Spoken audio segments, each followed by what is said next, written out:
el tema de este seminario internacional.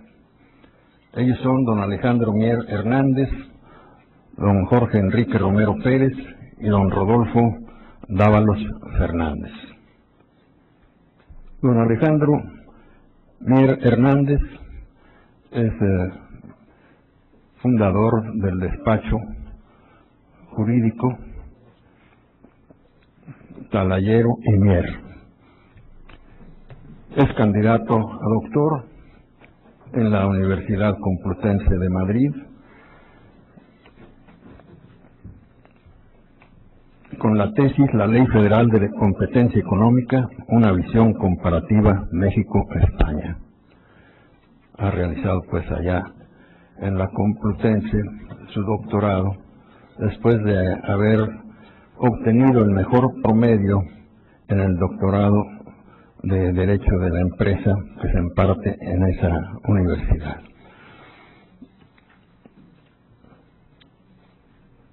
Es además secretario del Ilustre y Nacional Colegio de Abogados de México y ha sido designado por este como secretario arbitral en los diferentes arbitrajes que se realizan en dicha institución.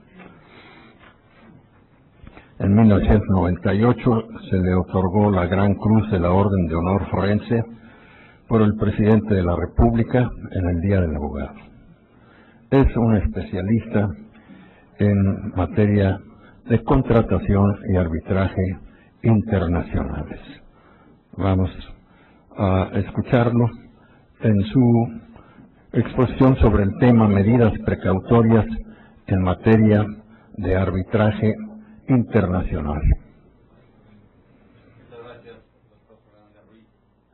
Antes que otra cosa, quisiera dar las gracias a nuestro buen coordinador, al doctor Ricardo Méndez Silva, por la elaboración y llevar a cabo este tipo de seminario que es muy importante. Como lo decía el doctor ayer, el instituto es especialista en constitucional, pero nos hemos olvidado de algunas otras materias.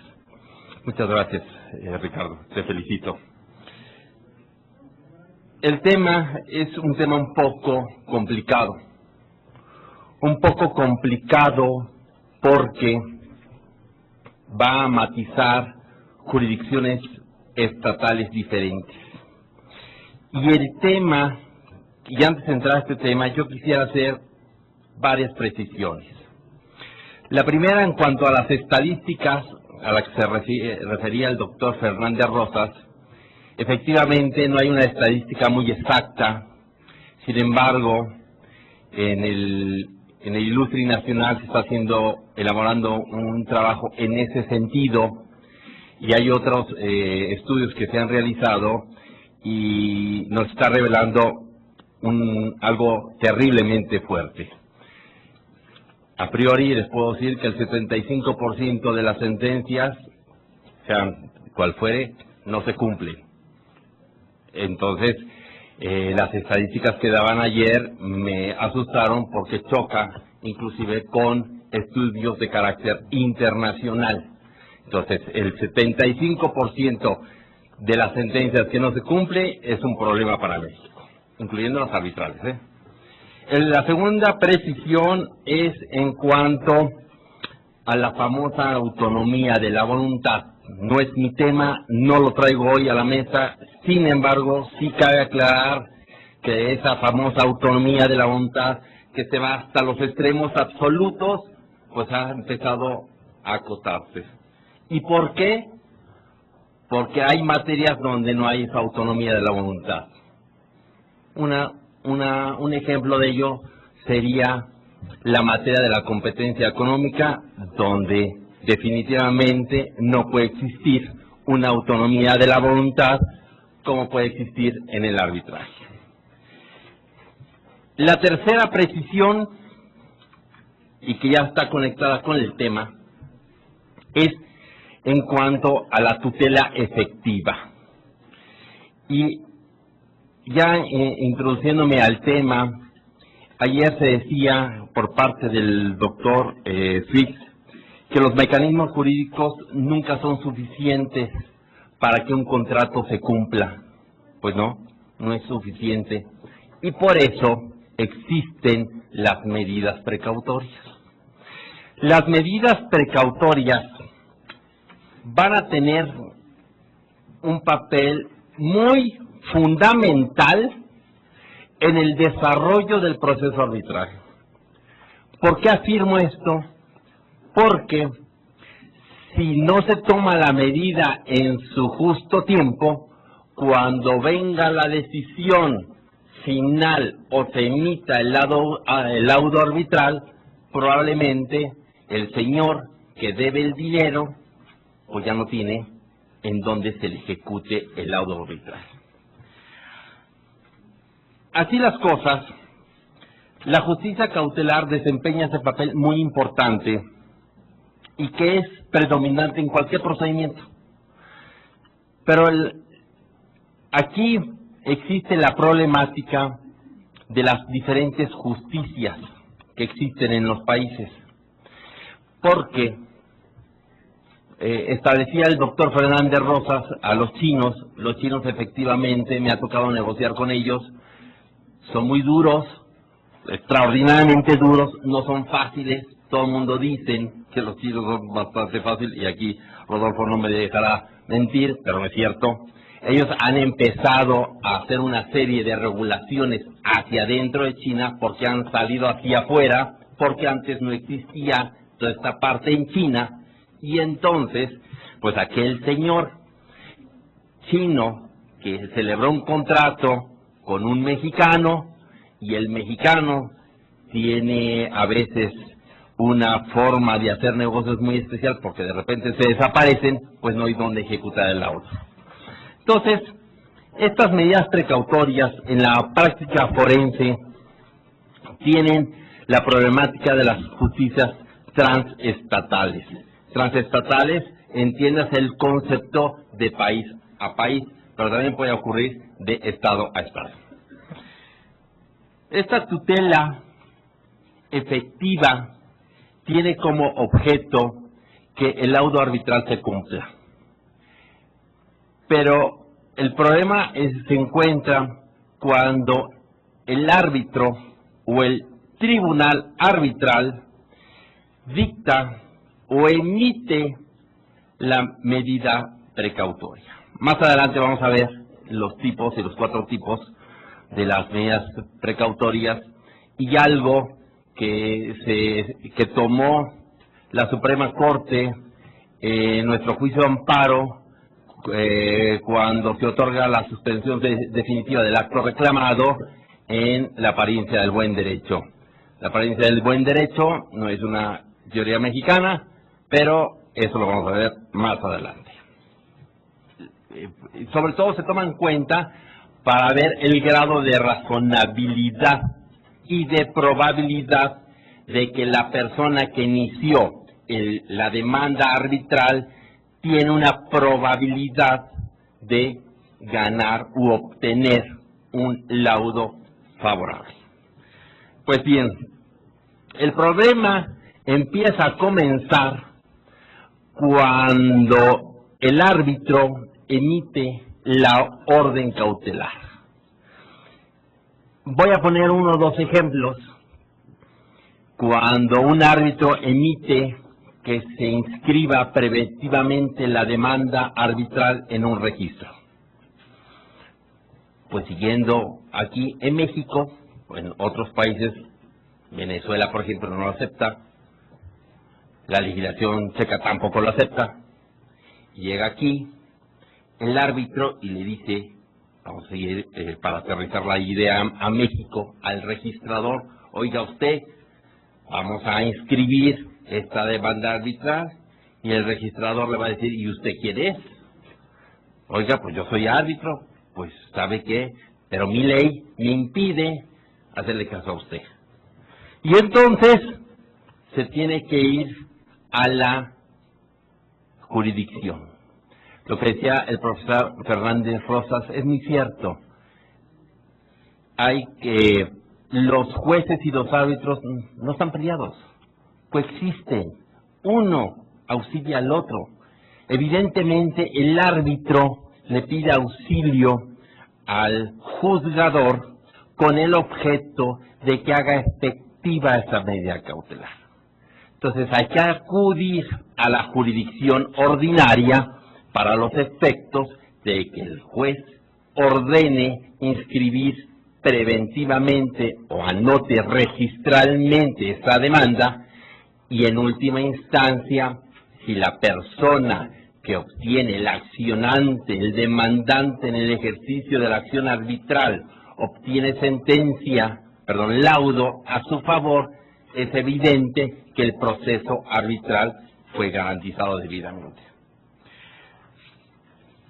Pero hay algunas jurisdicciones que no permiten esto.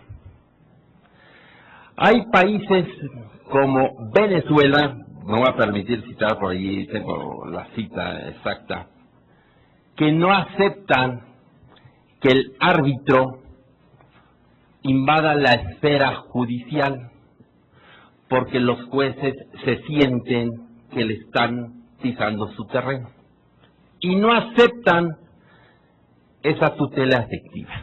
Y ahí empiezan también otros problemas. Hay otros problemas porque desgraciadamente no se permite ese aspecto de la medida cautelar, y entonces el arbitraje ¿dónde lo deja? Esta fue una sentencia que emitió, si la memoria no me falla, ahorita la voy a buscar por aquí, la Sala Político-Administrativa de la Suprema Corte de Justicia de Venezuela, por ahí del 10 de agosto del 2003, en el que rechaza la medida cautelar proveniente de un árbitro. La sala, en palabras más, palabras menos, dijo: están introduciendo a la tutela judicial un pedimento que no se encuentra regulado en nuestra legislación. Otro ejemplo es la legislación checa, en el que tampoco acepta este tipo de solicitudes.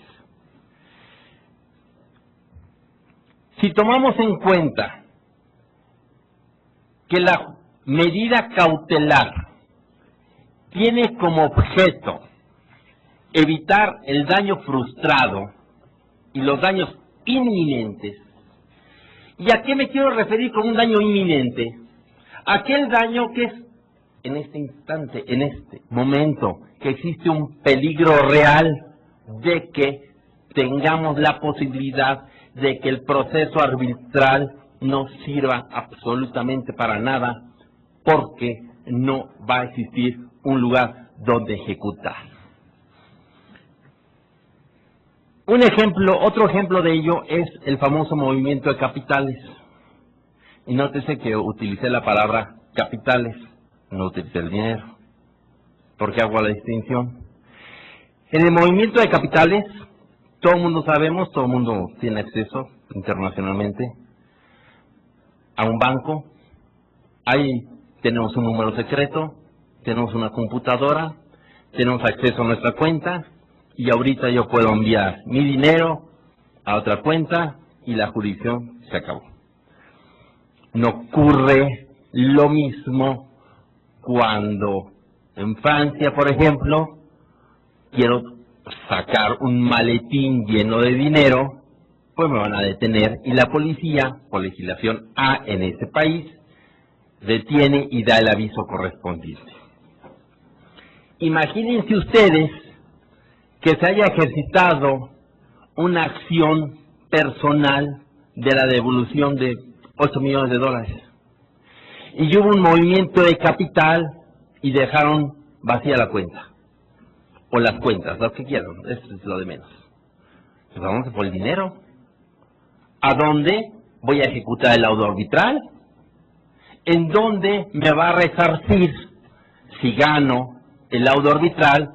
¿Dónde voy a resarcir y ejecutar con auxilio del juez ese laudo arbitral? Pues es evidente que no se va a poder. Va a existir un laudo precioso, a lo mejor no de 12 hojas como decía el profesor Fernández Rosas, puede ser de más hojas, pero inejecutable. Esa es la realidad de las cosas. Y lo vamos a tener allí colgadito en la pared y no va a servir para nada.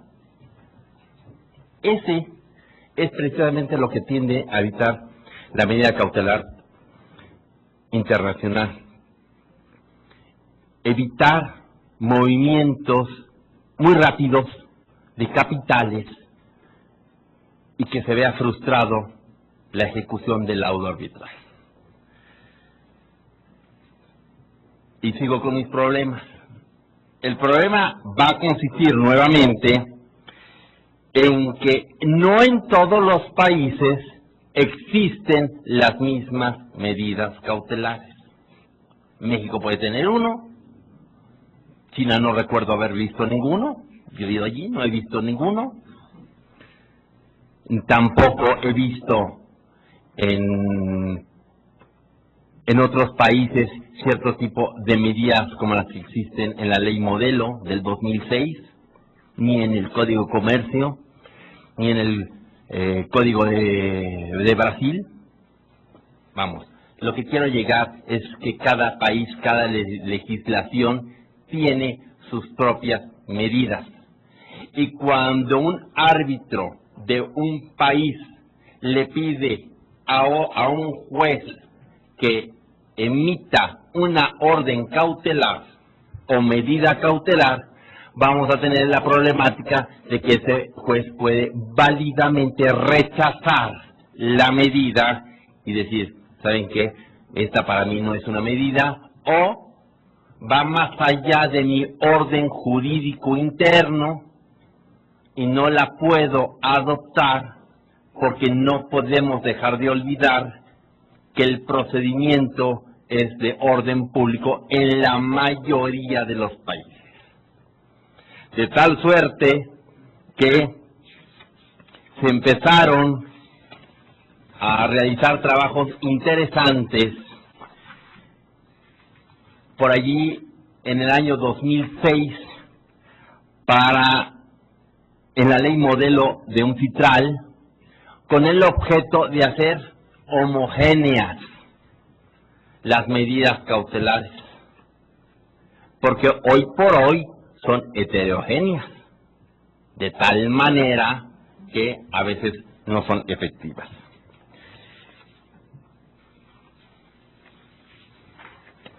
Y aquí ya encontré la cita que les quería leer, tengo aquí todos los lentes para leer, y dice así: el Código de Procedimientos austriaco establece con claridad que los tribunales arbitrales carecen de competencia para adoptar medidas cautelares, quedando esa función limitada a los jueces ordinarios. Allí el juez se siente desplazado y dice, diga usted, no se meta en mi terreno. ¿Por qué? Porque el código a mí me protege. Y para que estos últimos decidan su concesión, normalmente de la búsqueda que realicé y del estudio que practiqué, no encontré nada que dijera lo contrario. Deben de valorar las pruebas inmediatamente disponibles. Obvio, cualquier medida cautelar tiene que acreditarse la necesidad de esa medida. Si no, pues cualquiera pediríamos medidas cautelares, nadie fijaría una garantía para responder de los daños y perjuicios y sería algo terriblemente grave. Y aquí está el de Venezuela, en el que la Sala Político-Administrativa del Tribunal Supremo de Justicia del 10 de diciembre del 2003, creo que dice agosto, pero bueno, declaró la improcedencia de unas medidas cautelares arbitrales en un arbitraje CCI que había establecido la sede en el extranjero, entendiendo la ausencia de jurisdicción para decretarlas y toda vez de que Venezuela no las acepta. Esto tiene relevancia cuando en un arbitraje se tiene que elegir la sede. La sede es importante, lo decía el profesor Fernández Rosas, Claro que es importante, es fundamental, porque finalmente la jurisdicción estatal del país de la sede donde se va a emitir, donde está llevando el procedimiento arbitral y donde se va a emitir la orden cautelar, pues el juez competente es el lugar de ese país. Y entonces tenemos que buscar que la sede sea la adecuada. Es evidente que no nos iríamos a Venezuela para este tipo de cosas, ¿verdad? Ni tampoco nos iríamos al de Austria, porque ya sabemos que vamos a tener un problema en materia de medidas cautelares, inclusive en la ejecución de los laudos arbitrales. México, con la apertura que empezó por allí Salinas de Gortari, modificó muchísimas leyes, tremenda, gran cantidad de leyes. Y abrió una puerta muy importante en la reforma a las codificaciones mercantiles, financieras, etcétera. Adoptó México, en nuestro Código de Comercio ya existían las medidas precautorias o cautelares, pero estableció un capítulo más amplio en materia de arbitraje. Entonces, México sí es una buena sede, pero el problema que va a tener México es que cuando uno va con el juez, pues le dice el juez, pues oiga, yo no entiendo esto, y les voy a explicar una experiencia que tuve. En algún juicio que manejamos arbitral en el despacho, se nos presenta la necesidad de hacer anotaciones registrales en el registro público y solicitamos la medida cautelar. Se emite la orden y se va con el juez. Para empezar, ni siquiera quería recibir la solicitud. Primer problema. Y ya que después se le explicó al secretario, y con todo lo que nos pasa a los litigantes, y ya saben ustedes todo eso, la vida tan azarosa que llevan los litigantes, dicta un acuerdo terrible. Dicta el acuerdo, en primer lugar, desechando en forma absoluta la solicitud de la medida cautelar. Punto número 1. Segundo punto, señala que el árbitro no es parte en el procedimiento mercantil. Nadie le dijo que el árbitro era parte en este procedimiento mercantil. Nadie se lo dijo. Él lo inventó o lo asumió, no sé por qué asumió, ¿verdad? Pero bueno, así lo hizo él. Y después de que nos dice esas barbaridades, agarra y dice, yo no le puedo ordenar al registrador que haga anotaciones en su registro porque no me las contempla el Código de Comercio. Y desecha la solicitud. Esos son los problemas prácticos que se nos presentan en las jurisdicciones. El juez, a pesar de que se le explicó que el Código de Comercio, que aquí lo tengo, establece en el artículo 1168 la existencia de esas providencias precautorias, señaló que el árbitro no era parte y además, y recordando ahorita, que estaba impedido para solicitarlo. Eso es lo grave de todo esto. México sí tiene en su legislación las medidas cautelares.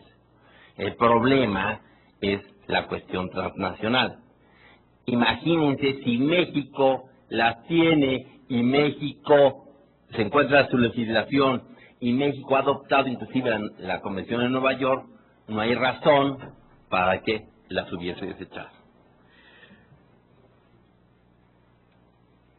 La ley modelo uncitral del 2006, a la que hace ratito me hacía yo referencia, ya ha sido modificada en consideración a esas medidas cautelares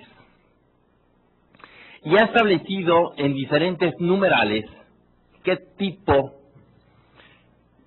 de medidas existen. Pero si se han dado cuenta, hasta ahorita no hemos definido qué es una medida cautelar. Yo no he dicho nada, porque si vemos nuestra legislación, no existe. Sin embargo, hay criterios jurisprudenciales en ese sentido. Sin embargo, la ley modelo sí nos define qué es una medida precautoria internacionalmente hablando. En uno de sus numerales, si la memoria no me falla, es el 17.1, no recuerdo, ahorita lo buscaremos. Establece 17.2. A la medida cautelar, como toda medida temporal otorgada en forma o no de laudo, puede haber una interlocutoria, que en cualquier momento, durante o previo, también hay medidas cautelares previas o durante el procedimiento arbitral, y previa a la emisión del laudo por el que se dirime definitivamente la controversia del tribunal arbitral, ordena a una de las partes que mantenga o restablezca el estatus en espera de que se dirime a la controversia. O sea, no te me vayas de aquí espérate, traducido al Código de Comercio, el arraigo. El segundo, adopte medidas para impedir algún daño actual, inminente o menoscabo. En el ejemplo que yo les ponía del movimiento de capital, pues obviamente ahí hay un peligro inminente, que es uno de los elementos de las medidas cautelares. O que se abstengan de llevar a cabo ciertos actos que probablemente ocasionarían daño o menoscabo o que pueda no cumplirse el laudo arbitral. Proporcione algún medio para preservar bienes que permitan ejecutar el laudo. Anotaciones preventivas de demanda en los registros, avisos a las instituciones bancarias, etcétera. Y preserve elementos de prueba. Es sumamente importante como acto prejudicial y como medida cautelar previa al laudo, a la constitución del tribunal, que las partes verifiquen si tienen todas sus pruebas. Porque me he referido en este tiempo a el procedimiento arbitral con una medida precautoria tomada durante el mismo. Pero hay veces que es necesario pedir a una de las partes que exhiba documentos, que exhiba memorias de cálculo, que exhiban determinados documentos, informes, memorándums, etcétera, con el objeto de que no sean destruidos y preservar la materia de la prueba. Prueba destruida, prueba que no sirve. Por lo tanto, las medidas cautelares también son prejudiciales o prearbitrales. Como tengo nada más 5 minutos ya, y para respetar el tiempo de los demás, quisiera comentar dos aspectos fundamentales. Uno, la ley modelo tiene aspectos muy importantes, dentro de los cuales para emitir una medida cautelar es necesario evaluar el riesgo inminente y la probabilidad, riesgo inminente, el peligro y la probabilidad de que el solicitante de la medida cautelar vaya a obtener probablemente un fallo favorable. Esto, como les decía con anterioridad, es la teoría de la apariencia del buen derecho, donde se realiza un juicio de valor previo sin que ello signifique que el accionante o una de las partes o el demandante vaya a obtener definitivamente a su favor el laudo arbitral. Simplemente hay una probabilidad, de tal suerte que es uno de los elementos primordiales. Y el segundo aspecto que hay que tomar en cuenta de la medida cautelar es acreditar la necesidad de la medida y dar fianza suficiente para responder de los daños y perjuicios. Nuevamente volvemos al tema de las medidas cautelares de un estado a otro estado. Hay estados en los que no aceptan esa fianza porque piden que se constituya en su país, y ahí tenemos otro problema. Por eso es importante el lugar de la sede. En alguna ocasión vi que para evitar este tipo de problemáticas, el juez del estado, el árbitro le pidió al juez donde estaba la sede arbitral que emitiera una medida cautelar. Habiendo sido emitida la medida cautelar vía carta rogatoria o valija diplomática, se envió a otro país, el país la recibió, y así fue la única forma en que en un asunto sumamente complicado, donde había movimientos de capitales, se estaba preservando la materia del juicio arbitral, porque de otra forma no era posible y no sabía dónde ejecutar.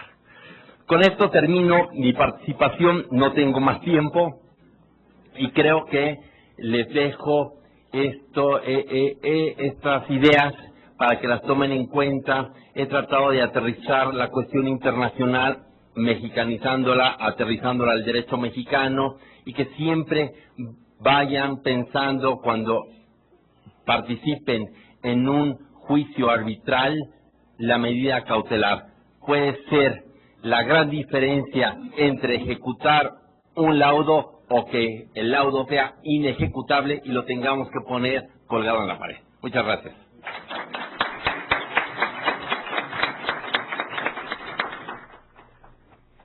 Muchas gracias a don Alejandro Mier Hernández por su precisa y brillante exposición acerca de las medidas cautelares en materia de arbitraje internacional.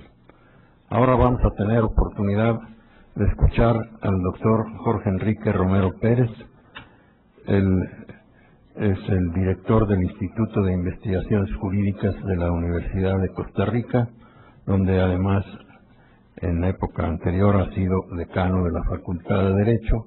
Es doctor en Derecho por la Universidad Complutense de Madrid y es un conferencista frecuente en este Instituto de Investigaciones Jurídicas. Él va a hacer su exposición sobre el arbitraje en el Tratado de Libre Comercio entre Centroamérica y Estados Unidos.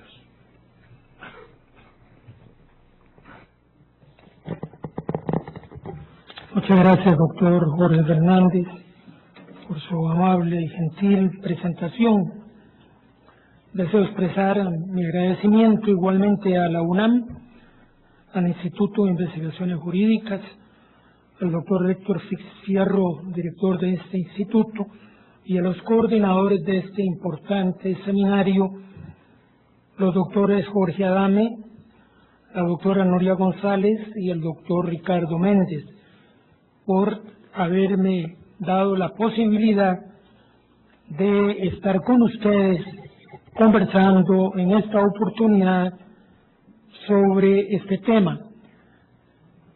Quisiera hacer una pequeña indicación en el sentido de que el desenlace o el punto final de la exposición, que es el objetivo principal, es el arbitraje en estos agreements que Estados Unidos, o acuerdos ejecutivos que pasan por el Congreso de Estados Unidos sin ser tratados, está plasmando primero en México, Canadá, con el NAFTA hace más de 10 años, y ahora en Centroamérica y República Dominicana hace unos cuantos meses.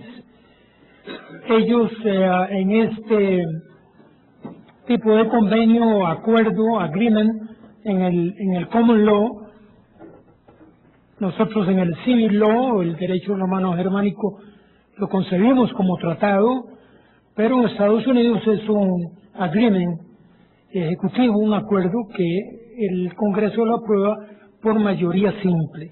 Entonces voy a hacer dos partes en la exposición. Les agradezco su amabilidad y su atención. Una que es una parte introductoria de algunos preliminares que estimo importantes en este agreement, y luego el desenlace en el capítulo de arbitraje. Ustedes saben que el NAFTA y el CAFTA son muy parecidos y tienen una diversidad de partes o de capítulos. Dicho esto, diré en este preliminar que la votación en el Congreso de Estados Unidos de este CAFTA fue en la parte de los senadores del Senado, 54 a favor y 45 en contra, una diferencia de 9 votos, y en la Casa de Representantes o los congresistas, 217 a favor y 215 en contra. Se aprobó por solo 2 votos. Bush estuvo presente ahí 5 horas en un cabildeo ahí, hablando para que votaran sí. Esperaron ese tiempo 5 horas por congresistas que no llegaban, y a pesar de todo ese esfuerzo, sin hablar de las farmacéuticas y la plata en millones de dólares que dieron para que se aprobara, la diferencia fueron 2 votos. Esto significa que ahora podemos decir, ante las elecciones de republicanos y demócratas, que los demócratas han planteado que tiene que hacerse una revisión en estos agreements en materia ambiental y laboral fundamentalmente, y lo lograron con Colombia, Panamá y Ecuador. Hicieron reformas porque consideraron que era necesario hacer esas reformas.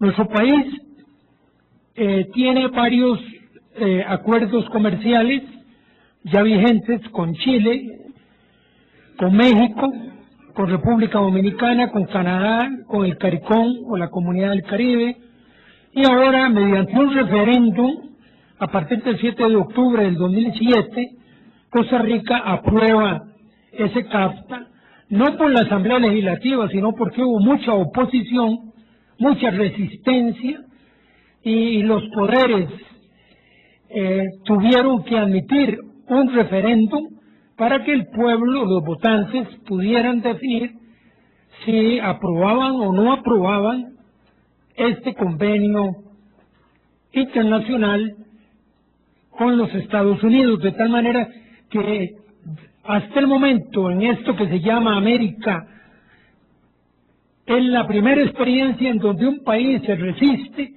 a que sea una pequeña parte de la cúpula política radicada en la Asamblea Legislativa quien apruebe un convenio de tanta envergadura y de tanta importancia, para lo cual recordemos nada más la experiencia de México en más de 10 años, lo que ha ocurrido no solo en el arbitraje, sino en los otros campos de inversión, etcétera. La experiencia de México es muy valiosa en los hechos para probar las ventajas y desventajas de este TLCAN. Me interesa también recalcar algo que es relevante y que provocó mucha discusión en Costa Rica. Yo expreso que yo era parte del equipo, del grupo de personas que estábamos haciendo una crítica a ese convenio, aunque aceptamos como cualquier persona inteligente en el mundo que el comercio desde la época de los egipcios a la época actual es importante, la transacción de bienes y servicios en diferentes lugares del mundo, siempre se ha postulado, incluso el Vaticano lo ha dicho, que tiene que haber un comercio justo.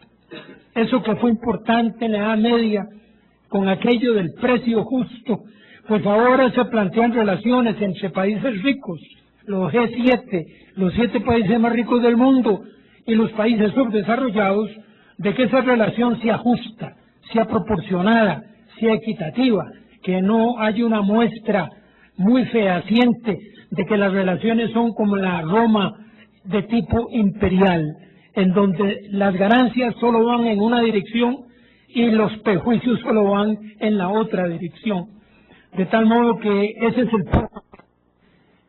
Por 3 aspectos importantes, estos acuerdos comerciales, agreement, están por encima de la constitución política de nuestro país, es decir, el derecho internacional está por encima del derecho interno.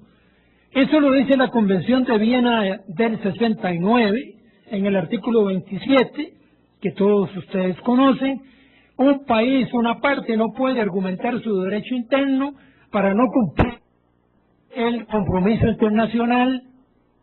También lo dice el CAFTA, el acuerdo, el documento, en el capítulo 10 de inversiones, capítulo 10.22, en el sentido de que los paneles arbitrales tienen que aplicar en primer lugar el CAFTA o el NAFTA, es decir, el acuerdo internacional, luego el derecho internacional, de tal manera que está claramente definido de que los árbitros, al momento de dilucidar una controversia, tienen que tener en cuenta fundamentalmente el acuerdo comercial o el agreement. Y finalmente, yo tengo aquí el laudo de Italia y Costa Rica, cuando Italia le da un préstamo a Costa Rica para construir un dique seco en un puerto que se llama Caldera. Costa Rica no lo cumple, Italia lo denuncia, y en el laudo de 1998, que tengo aquí, la copia, los 3 árbitros, un francés, un italiano y un costarricense, que es embajador de Costa Rica en Roma, y que es parte del equipo de abogados de la actual Casa Presidencial, le dieron la razón a Italia y Costa Rica perdió. ¿Por qué? Porque el laudo dijo que el derecho internacional está por encima del derecho interno, de tal manera que el convenio financiero de Italia-Costa Rica, Italia lleva razón, porque ese convenio está por encima de la Constitución y de todo el ordenamiento de Costa Rica, y que Costa Rica lo había incumplido y debería tomarse en cuenta las responsabilidades respectivas. Para eso incluso se acordó, posiblemente el juez costarricense se lo dijo, hacía 110 años antes, en 1888, Grover Cleveland, presidente de Estados Unidos, da un laudo de un conflicto Nicaragua-Costa Rica por la frontera norte de Costa Rica. En 1858, por el convenio Caña-Jerez, se estableció la frontera. 30 años después, los nicaragüenses, argumentando la constitución política de Nicaragua, dicen que el laudo o convenio internacional Caña-Jerez es nulo porque tiene prioridad a la Constitución. El presidente Cleveland da el laudo y dice, no, Costa Rica tiene la razón, porque el tratado Caña-Jerez de límites fronterizos está por encima de la Constitución de Nicaragua. Esas son las 3 razones jurídicas de por qué estos acuerdos o compromisos internacionales están por encima del derecho interno del país, incluyendo la Constitución política. Pero para hacerla en redondo, hay que decir que de qué valdría que hubieran compromisos internacionales si una de las partes invoca la Constitución para no cumplirlos. Entonces, por una razón elemental de sentido común, el convenio internacional tiene que tener prioridad sobre el derecho interno de cada país.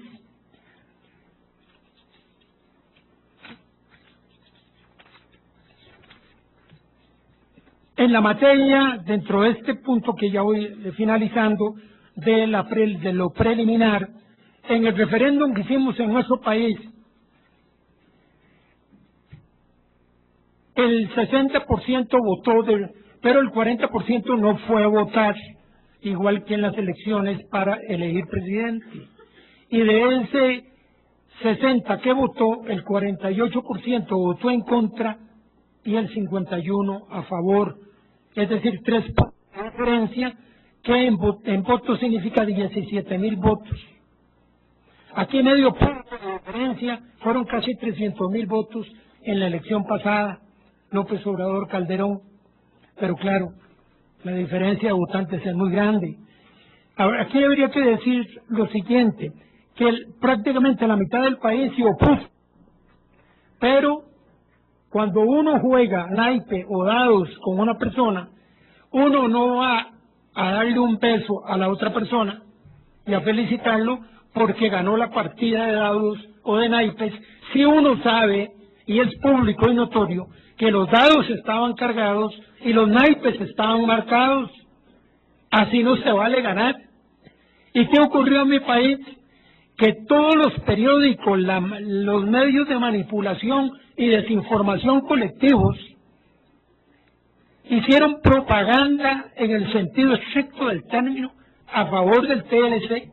El capital nacional y extranjero puso una enorme cuota de capital para hacer propaganda y para sufragar los gastos.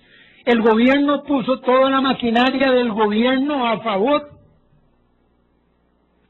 de tal modo que era una condición absolutamente de desventaja. Y si además de eso le agregamos la posición del Tribunal de Elecciones, que permitió que el gobierno hiciera la propaganda, que dijo que no había límite de cantidad de plata para invertir en propaganda, pero que sí condenó a la Universidad de Costa Rica, que es como la UNAM, la primera universidad pública del país, y dijo que no podía hacer propaganda, porque si daba conferencias sobre el TLC, eso era propaganda y que estaba prohibido, pero le permitió al presidente y a todo el gobierno hacer la propaganda. Dijo que había una veda para no hacer propaganda viernes, sábado y domingo, y durante esos días toda la prensa y CNN apoyando, y el gobierno de Estados Unidos apoyando a través de los medios internacionales como CNN, reproducidos por los medios nacionales, hicieron propaganda viernes, sábado y domingo, y el Tribunal de Elecciones desaparecido. Entonces, en esas condiciones se explica la derrota. Era imposible que él no ganara, no podía, era imposible. Entonces eso se los digo para que sepan cómo se hizo ese referéndum. El Tribunal de Elecciones lo aprueba recogiendo firmas, que es el primer referéndum, para que haya participación popular y ciudadana, en donde la gente firma apoyar el referéndum. Inmediatamente el Poder Ejecutivo y el Poder Legislativo, que es la misma cúpula del mismo partido y de los mismos intereses empresariales, le piden al tribunal que elimine recoger firmas y que lo autorice en un referéndum oficial gubernamental, ejecutivo, legislativo, y el Tribunal Electoral aplaude y dice que sí, y elimina el referéndum por recolección de firmas para que haya participación, y de esa manera empieza la complicidad en los hechos de este Tribunal Electoral a favor de los grupos empresariales nacionales y extranjeros que están a favor de la ejecución de este CAFTA, donde ahora se están discutiendo, como aquí se hizo, 14 leyes de complemento al CAFTA en materia de telecomunicaciones. Allá la telecomunicación es del Estado, los celulares son del Estado, el Internet lo controla el Estado. Entonces, los monopolios internacionales quieren quebrar ese monopolio para apoderarse de la telefonía móvil, del Internet y de toda la banda electromagnética del país, y ya prácticamente lo logran, es cuestión de días nada más. Esa es la parte más gruesa, de mayor beneficio económico para las transnacionales, romper el monopolio en este campo que tiene un instituto que se llama Costarricense de Electricidad, que tiene las tarifas más bajas de teléfonos de toda América Latina y está muy bien ranqueada, 7, 8 lugares en el mundo por los precios bajos y por la cobertura a nivel nacional y por supuesto a nivel internacional en lo que corresponde. De tal modo que esto se los digo porque es absolutamente importante decir estas cosas. Entro a la parte del arbitraje. En la parte del arbitraje, don Jorge, ¿cuánto es lo que me queda? ¿Cuánto? 6 minutos. Y acuerdo yo que una maestra a la que quiero mucho le decía a la moderadora, no me espantes, no me espantes. me hizo una gracia eso. Porque le decía, le faltan 3 minutos. No me espantes.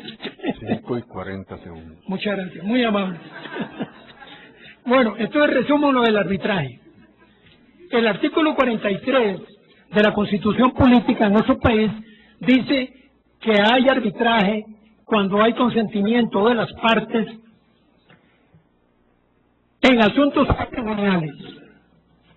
Pero en el capítulo respectivo 10, 16 y 17, capítulo 10 de inversiones, Estado inversionista, al Estado costarricense se le obliga a ir al arbitraje. El inversionista lo lleva obligadamente, de manera previa, genérica, al futuro, como un cheque en blanco.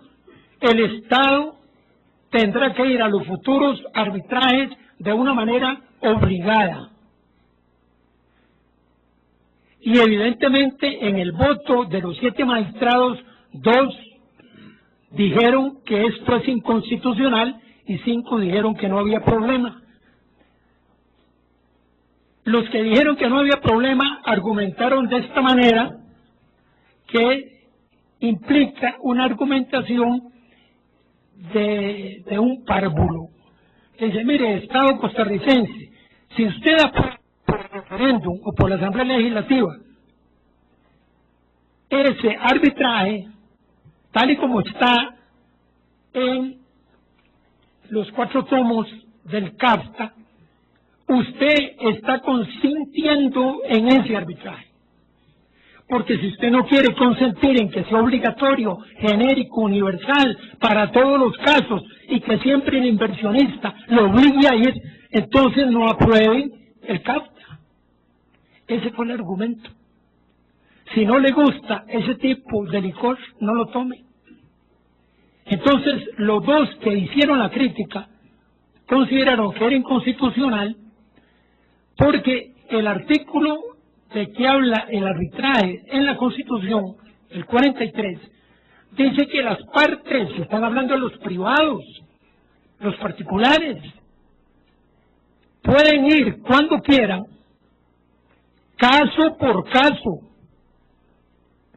a un arbitraje.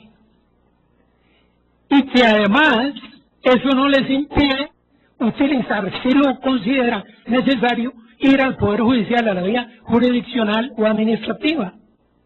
Entonces, cuando los 2 presidentes plantean el CIADI, les dice, Costa Rica es parte del CIADI, pero el CIADI permite que, si las partes lo acuerdan también, previamente al arbitraje, vayan a la vía de la conciliación o busquen otra manera de resolver el conflicto, pero voluntariamente, no de modo obligado. Esto significa entonces que la crítica fundamental a este tipo de arbitraje es que el país, de manera obligada, ante una demanda del inversionista, tiene que ir al arbitraje. Y los árbitros resolverán conforme el CAFTA y el derecho internacional. Esto significa que a su vez el laudo será de obligatorio acatamiento de las partes. Costa Rica, en los que estábamos en una posición crítica, considera que esto es muy peligroso, porque es una manera completa de hacer a un lado al Poder Judicial y a las vías de carácter administrativo. Esto significa también que a partir de este año, y con esto finalizo, a partir de este año se aprobó una ley de lo contencioso administrativo que permitía que los particulares llevaran al Estado a esta sede jurisdiccional. De todas maneras, la experiencia es que de cada 10 juicios, el particular gana 1. Y hay que esperar 15 años pues para perder 9 y ganar 1. Es decir, esa jurisdicción está sirviendo de muy poco.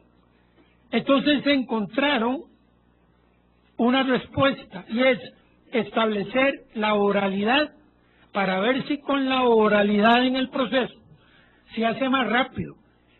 Pero el problema no está en la ropa.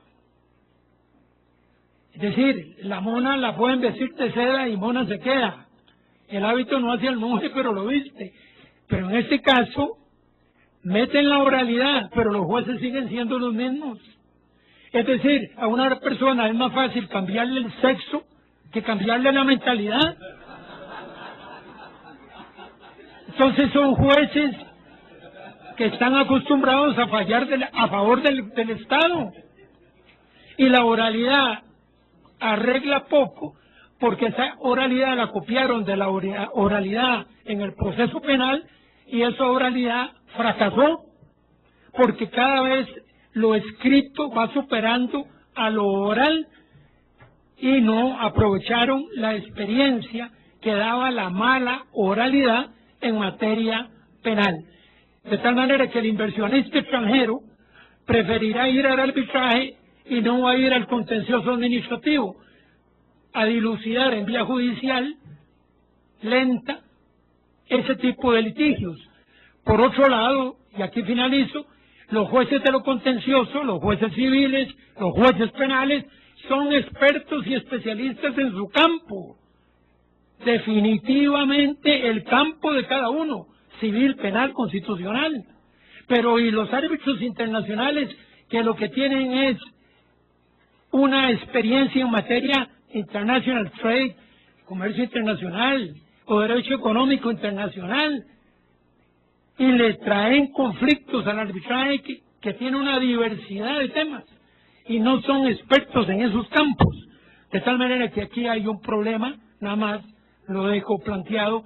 Yo en mis clases tengo ya un cuarto de siglo de dar derecho económico internacional, y en mis clases siempre planteo esta visión importante sobre lo que debe ser un derecho justo y un comercio internacional justo, que es realmente un problema de la convivencia, porque la ética no puede separarse de la economía ni del derecho, porque fundamentalmente somos seres humanos y los aspectos de ética y de justicia deben prevalecer en el mundo mediante consensos y no por imposiciones.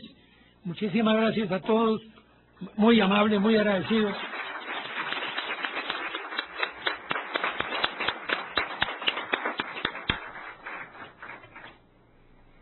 En aras de la brevedad y la celeridad del desarrollo de este bloque de ponencias, omitimos en ambos casos de los anteriores relevantes expositores detalles de su currículum. No mencionamos en el caso del doctor Jorge Enrique Romero Pérez, que es especialista también en derecho sexual.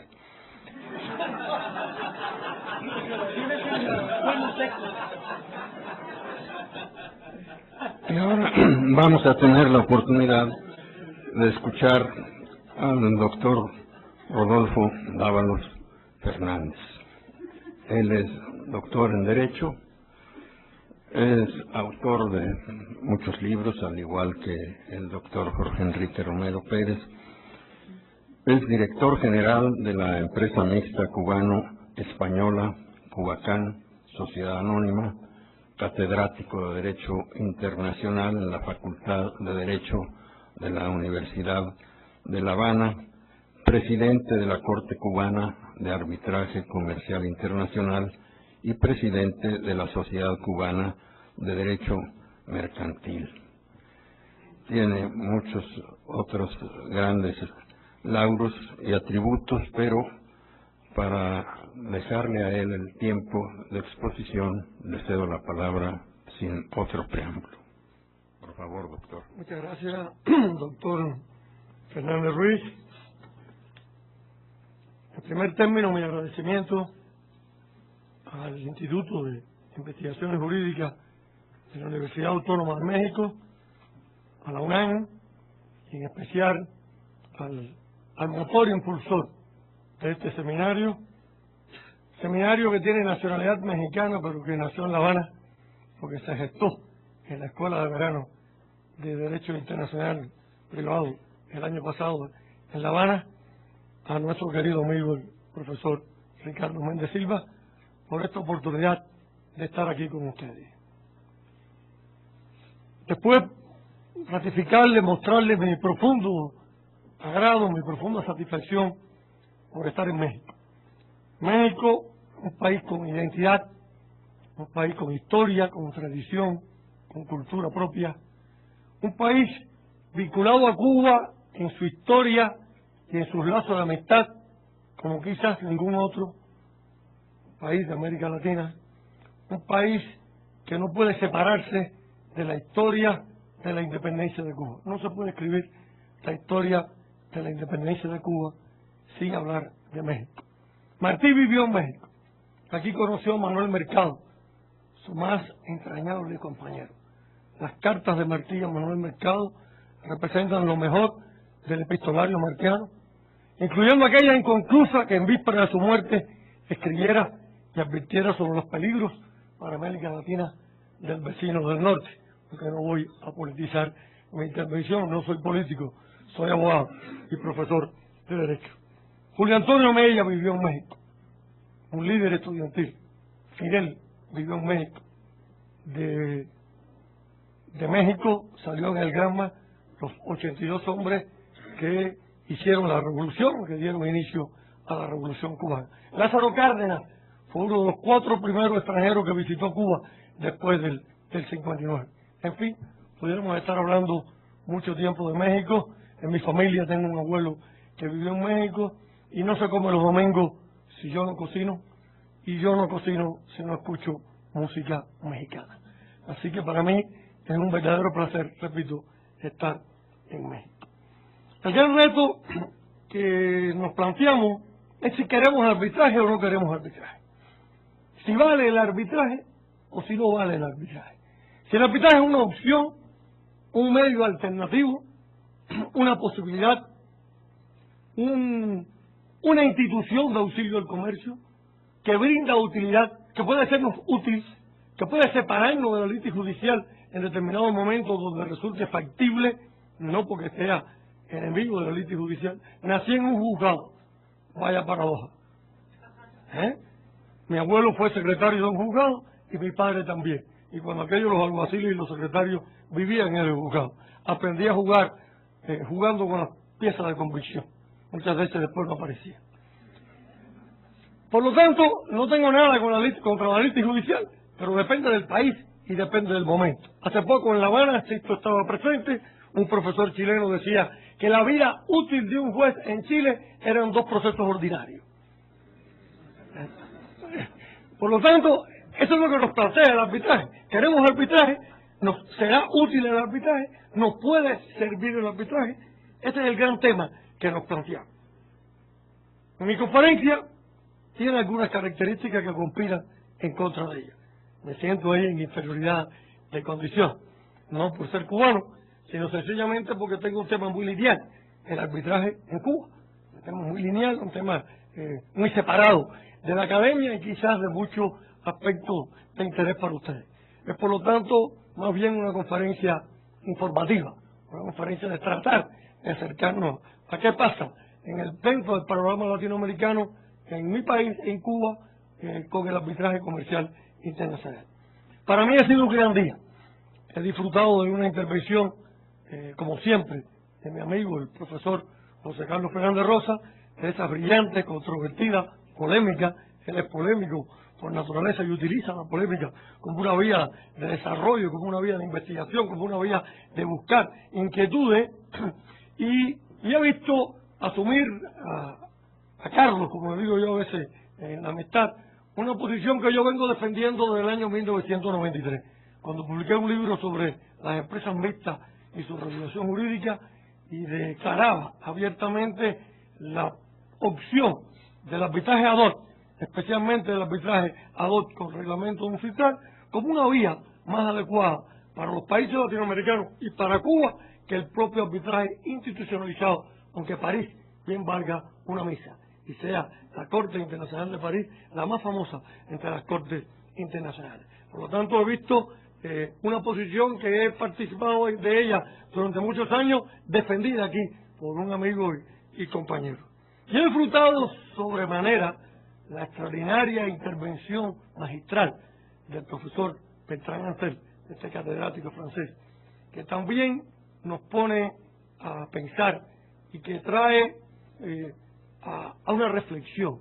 Si pone un poco de coto al pensamiento jurídico de los Illuminatis, la mayoría de ellos, paradójicamente también por naturaleza franceses, algunos de ellos. Otros, en Latinoamérica está invadida ya por los Illuminati, y España ni se diga. Los Illuminati están al tomar España como lo tomaron los moros. Ojalá lo puedan sacar en menos de 8 siglos. espero eso. Bien. Y he visto al profesor Ansel ponerle las cosas en su lugar, porque los extremos se tocan. La piedra angular del arbitraje es la autonomía de la voluntad. Repiten y dicen los profesores de Derecho Comercial, los profesores de Derecho Mercantil, los profesores de Derecho Internacional. Buenas tardes, decano. Mucho gusto.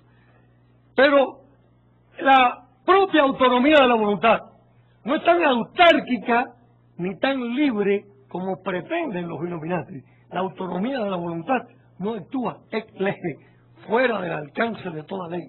Si hay autonomía de la voluntad es porque la ley lo permite.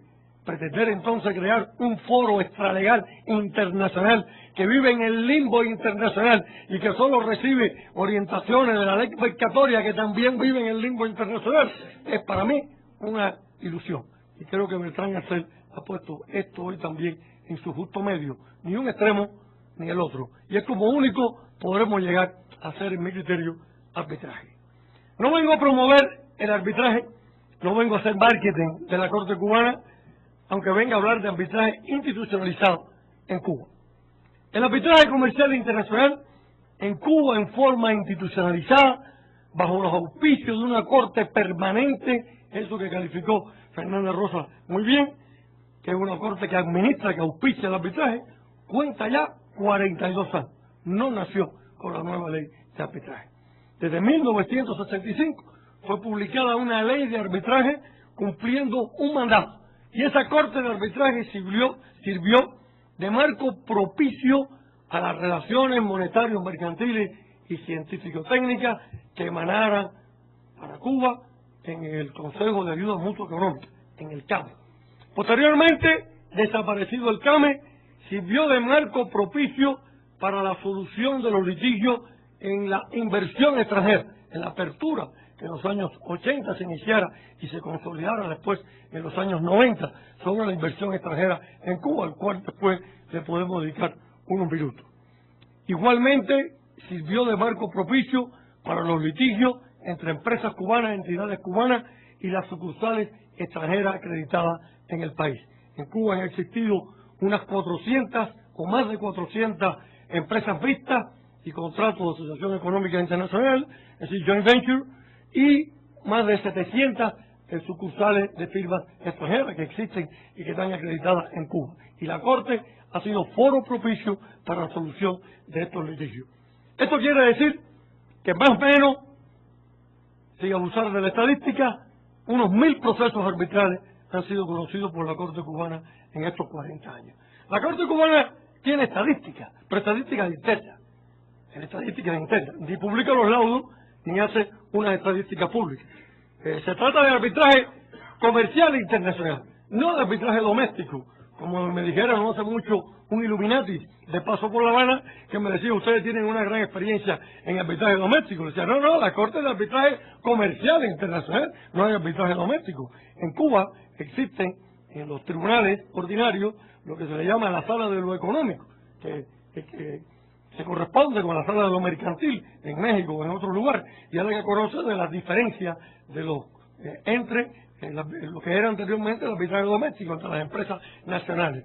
La competencia de la Corte requiere de la presencia de elementos de extranjería en los sujetos de la relación jurídica que se dirime en arbitraje. Estamos hablando de arbitraje comercial internacional. Me preguntaba también en el Illuminati si la Corte cubana, con más de 1000 casos, podía ser imparcial y sin hacer abuso de la estadística y sin darles a conocer a ustedes datos que no debo dar a conocer a pesar de ser el presidente de la Corte. Le diría que en este año de 40 procesos, en 35 Cuba fue demandada y solo en 5 demandó. Cuando digo Cuba, empresas, sociedades mercantiles o empresas estatales. Bien. Y de 36 laudos, en 32 Cuba perdió en la Corte cubana. En 2 fue declarada con lugar en parte y en 2 solo obtuvo un laudo favorable. Por lo tanto, la Corte sí es imparcial. Y conoció litigios que sumaron 17 millones de dólares, su monto. Por lo tanto, no son tampoco de poca monta. De 30.000 o de 50.000 dólares pueden ser, pero también de algunos millones los litigios que conoce la Corte. La Corte se denomina ahora Corte Cubana de Arbitraje Comercial Internacional y sustituye la anterior Corte que se llamó Corte de Comercio Exterior de la República de Cuba. El régimen jurídico de la Corte es ser autónoma, independiente, no es un organismo de la Administración Central del Estado, depende únicamente de la Cámara de Comercio, como la Corte llamada de la CCI, de la Cámara de Comercio Internacional.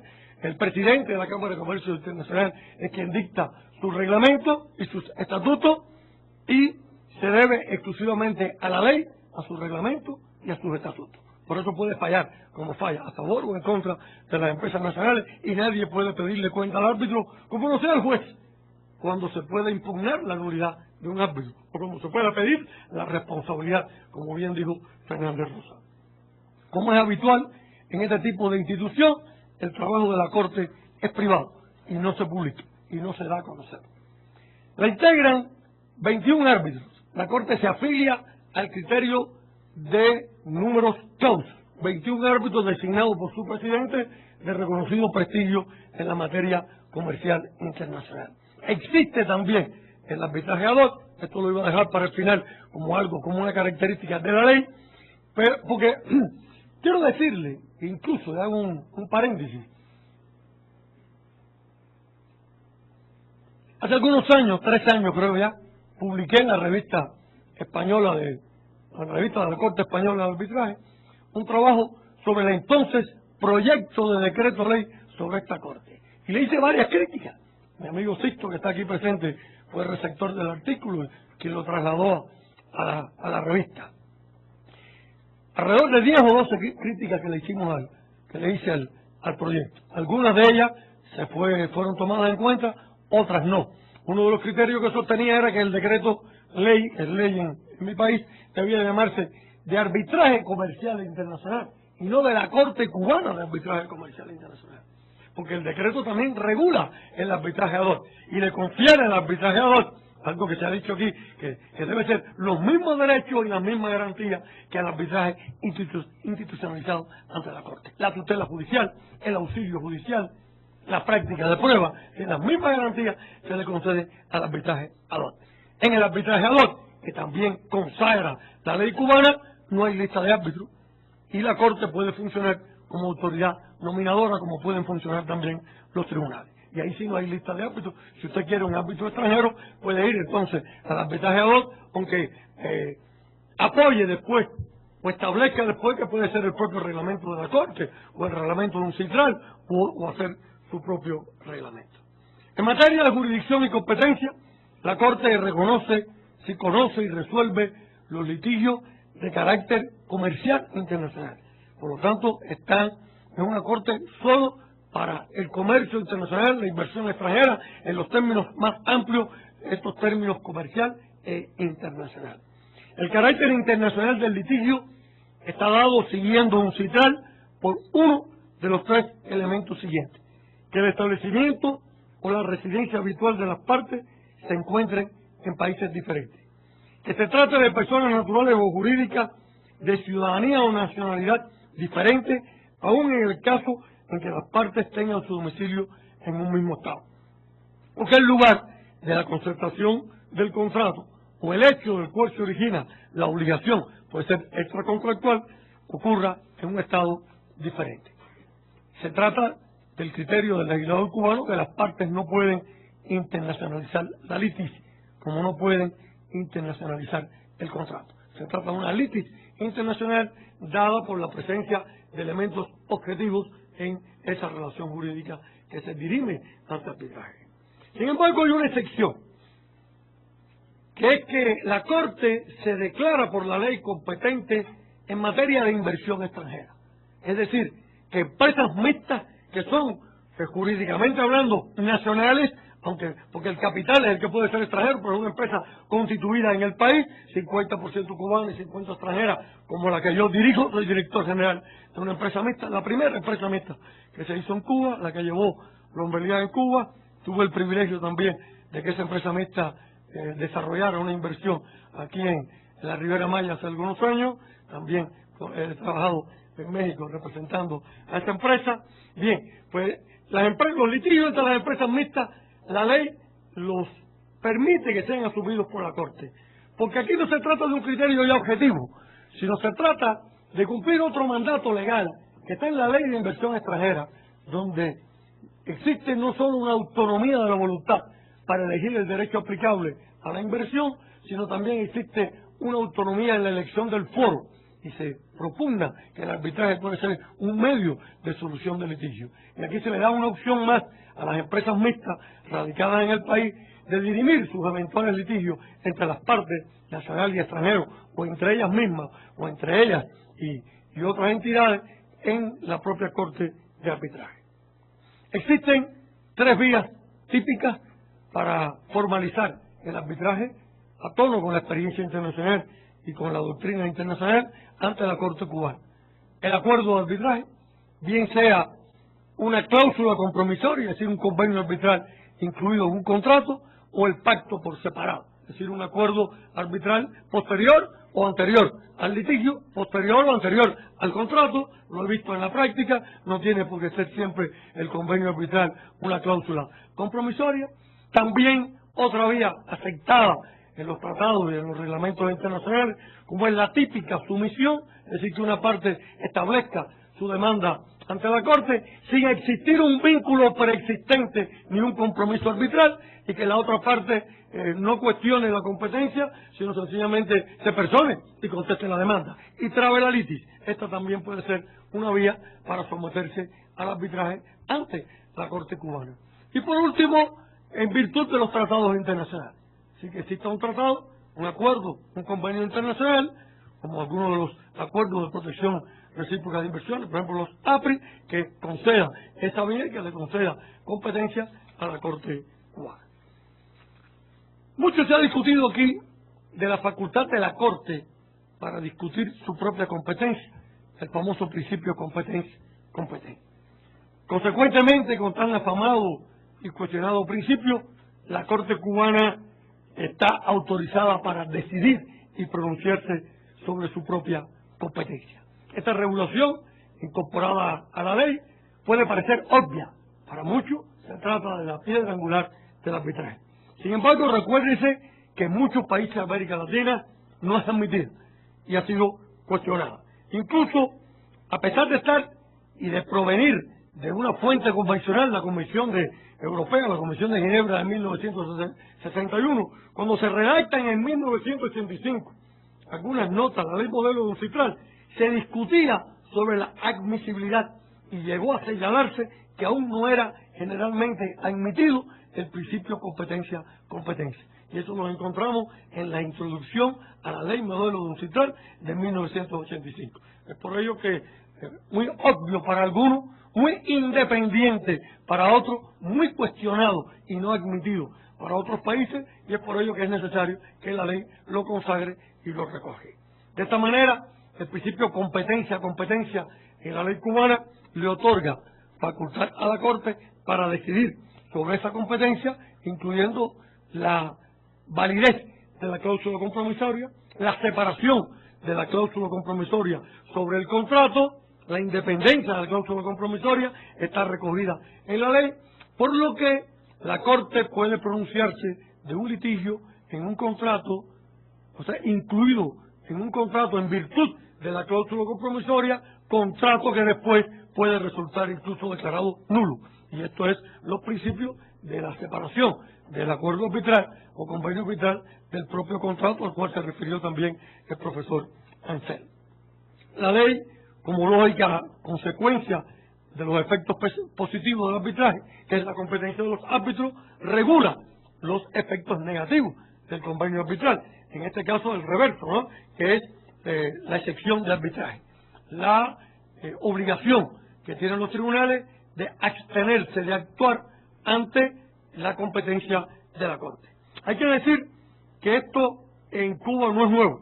Desde el año 1979 la ley procesal establecía la excepción de arbitraje.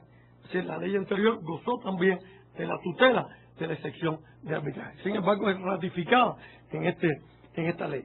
Se trata del arbitraje de una opción jurídica que requiere y que tiene una práctica consolidada entre los operadores de tráfico externo, como ustedes conocen, y que precisa de un respaldo normativo. Y por ello se le concede esta autoridad de los efectos positivos del arbitraje, del principio competencia y de los efectos negativos de la excepción de arbitraje. La ley consagra el auxilio judicial.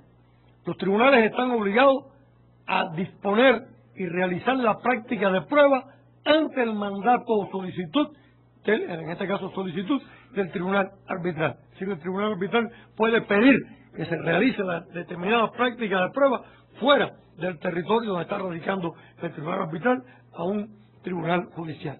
La adopción de medidas cautelares, el tema que tocara nuestro amigo Alejandro. La ley autoriza al tribunal arbitral a instancia de parte para ordenar directamente la adopción de medidas cautelares cuando las mismas recaigan sobre bienes que se encuentren en posesión de las partes o referidas a su actividad. Y si lo entiende procedente, podrá solicitar la prestación de garantía que estime conveniente y la ejecución forzosa del laudo. Son los tres brazos, los tres pilares de apoyo de la jurisdicción ordinaria, de la justicia judicial, valga la redundancia, a la Corte arbitral.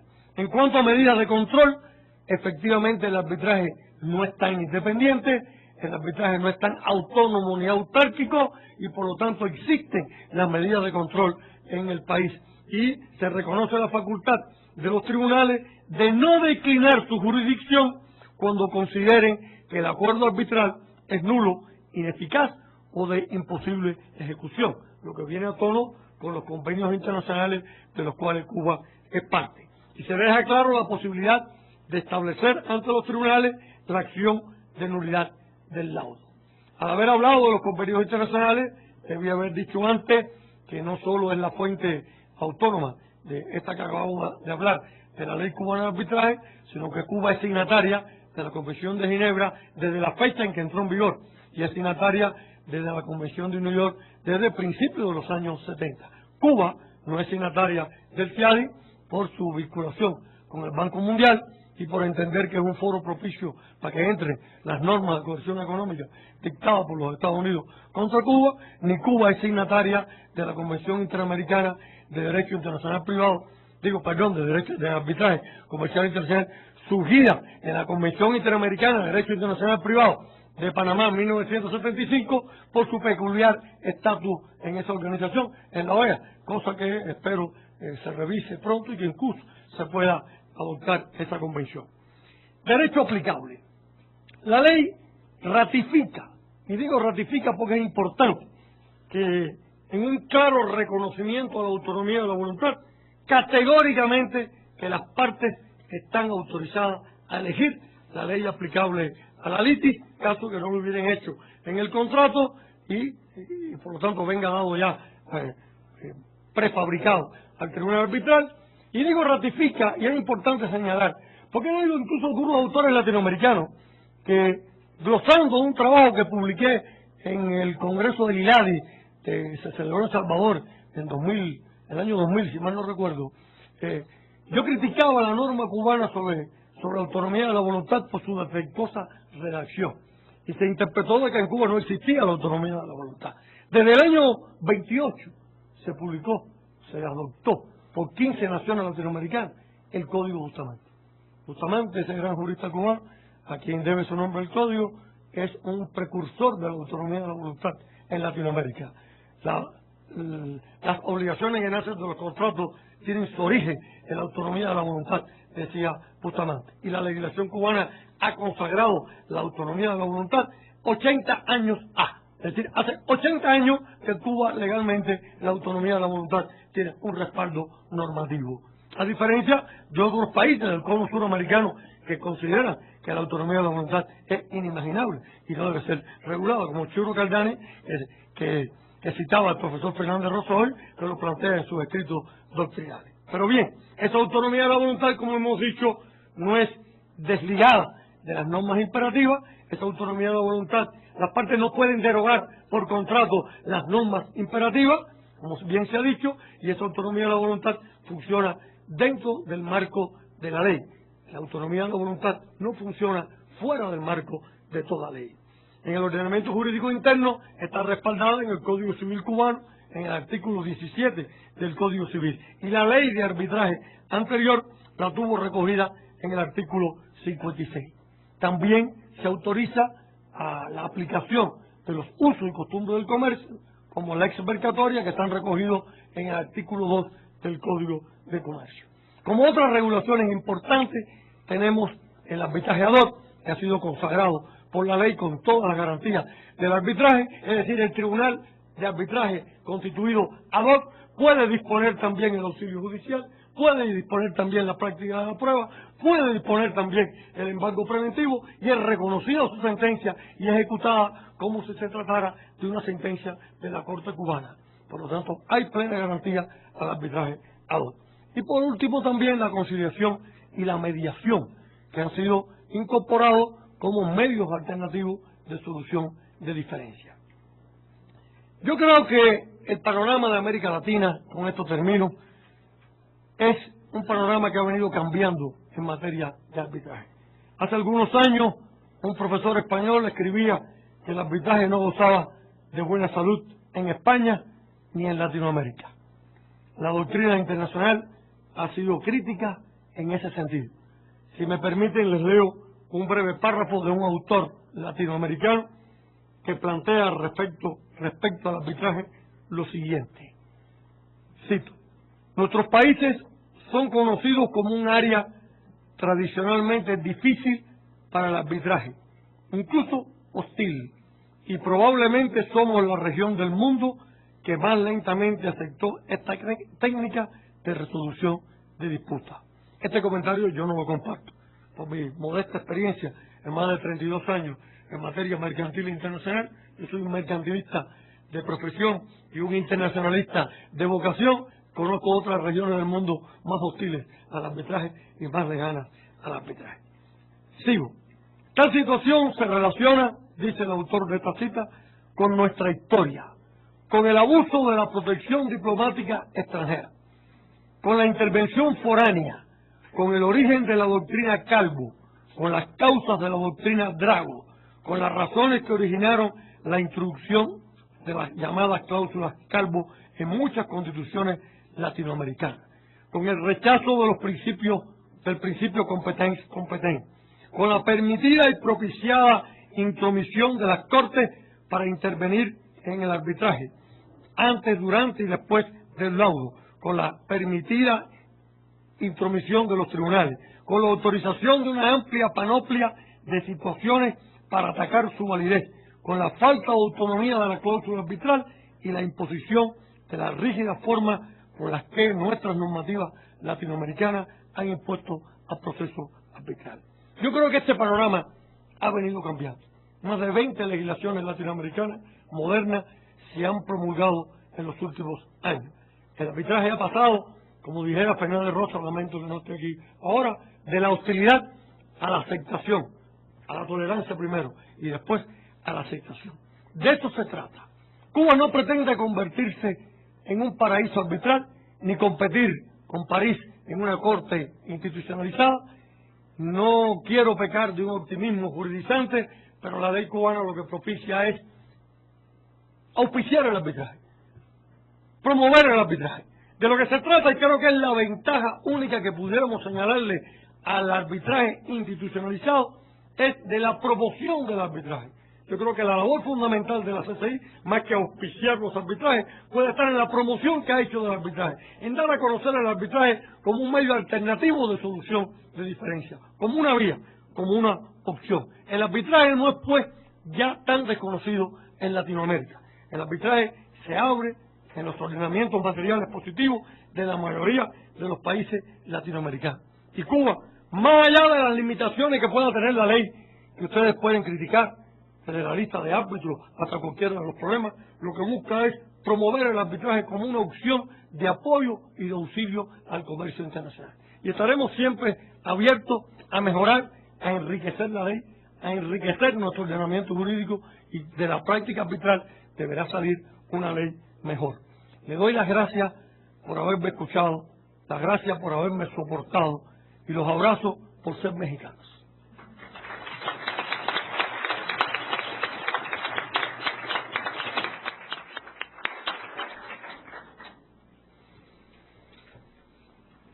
Muchísimas gracias al señor doctor Rodolfo Dávalos Fernández por su brillante exposición que nos ha permitido conocer acerca del arbitraje internacional en Cuba.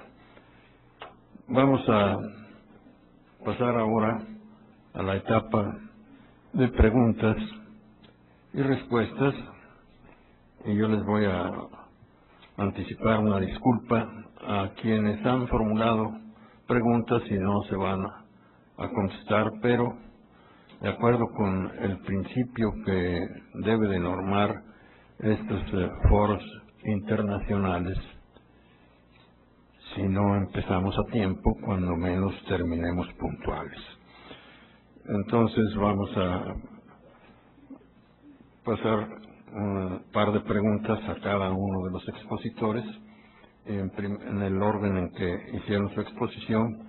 Vamos a rogarle a don Alejandro Mier que nos dé respuesta a esta pregunta. ¿Sabe cuáles son las medidas precautorias que se permiten por la autoridad en los Estados Unidos? Como todo ordenamiento, las medidas precautorias siempre son parecidas. Tenemos el embargo precautorio, tenemos las anotaciones preventivas en los registros públicos de comercio, tenemos, tratándose de mercancías de fácil descomposición, el embargo y el envío automático a una bodega refrigerada, tenemos el depósito, si la memoria no me falla, tenemos el aseguramiento de personas y algunas se me está... Sí, y las obligaciones de hacerlo, básicamente, sí. Probablemente se me esté yendo alguna de la memoria, pero son básicamente esas, ¿sí? Muchas gracias. A don Jorge Enrique Romero Pérez le pregunta qué opinión le merece la idea de que los TLC son simples contratos y como tales deben estar de acuerdo de voluntades por las partes.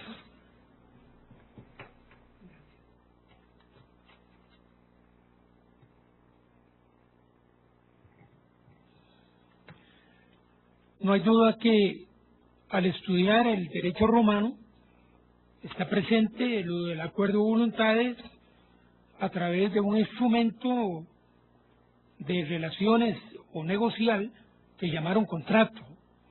Evidentemente, con la evolución de la humanidad, cuando grupos humanos, o después llamados naciones o países o bloques de comercio, establecen las reglas del juego en documentos, le han llamado contratos. También es cierto que la Convención de Viena sobre contratos del año 69 dijo que no importaba el nombre que le dieran al compromiso internacional, si concordato, acuerdo, convenio, contrato, etcétera, que el nombre o el label, la marca que le pusieran al objeto negocial o de compromiso internacional, el nombre no tiene importancia, sino que lo que importa es el contenido, la naturaleza y los efectos de ese compromiso internacional. Me parece que esta idea que recoge la Convención de Viena del derecho consuetudinario en esta materia lleva razón, y no ayuda también que el consentimiento de las partes, ya sean particulares o entre organismos internacionales o entre países, es absolutamente necesario que se dé ese consentimiento de la parte, ese decir sí a el convenio o el compromiso internacional de acuerdo a las reglas del juego que ambas partes o las partes establezcan. Gracias. A don Rodolfo Dávalos Fernández le preguntan fecha de entrada en vigor de la ley de arbitraje y si tiene reconocimiento constitucional la Corte Arbitral de Comercio Internacional. La Corte Arbitral Cubana de Comercio Internacional, ¿desde cuándo funciona la Corte? Bueno, la Corte Cubana de Arbitraje Comercial Internacional tomó posesión el 13 de septiembre pasado, pero sustituyó a la Corte de Arbitraje de Comercio Exterior de la República de Cuba, que data de 1965. Es decir, el arbitraje institucionalizado en Cuba tiene 42 años de existencia. Por eso explicaba que se han resuelto más de 1000 procesos arbitrales en ese periodo. Esta Corte, que ha iniciado su trabajo apenas hace 4 meses, es sucesora de la Corte anterior. Es una Corte distinta, porque se llama distinto, tiene una competencia más amplia, no es lo mismo comercio internacional que comercio exterior, son términos diferentes, tiene la ley, reconoce la vigencia del arbitraje ad hoc, se incorpora la conciliación y la mediación, se incorpora el auxilio judicial, es decir, todos estos aspectos que le acabo de explicar es lo novedoso de la ley cubana con respecto al arbitraje, pero no la existencia de una corte institucionalizada. Claro está que la Corte cubana, como el comercio exterior de Cuba y el comercio internacional, tiene un respaldo constitucional, como lo tiene la inversión extranjera. De hecho, fue modificada la Constitución en su momento para dar cabida al traspaso incluso de la propiedad estatal a propiedad privada, que se constituye, cuando se puede constituir una empresa mixta sobre incluso determinada propiedad estatal socialista. En su momento hubo un referendo y hubo modificaciones a la Constitución, por lo que tanto la inversión extranjera como el comercio exterior, el comercio internacional y en este caso la Corte ha sido constituida por ley y tiene un respaldo legal y un respaldo constitucional. Muchas gracias.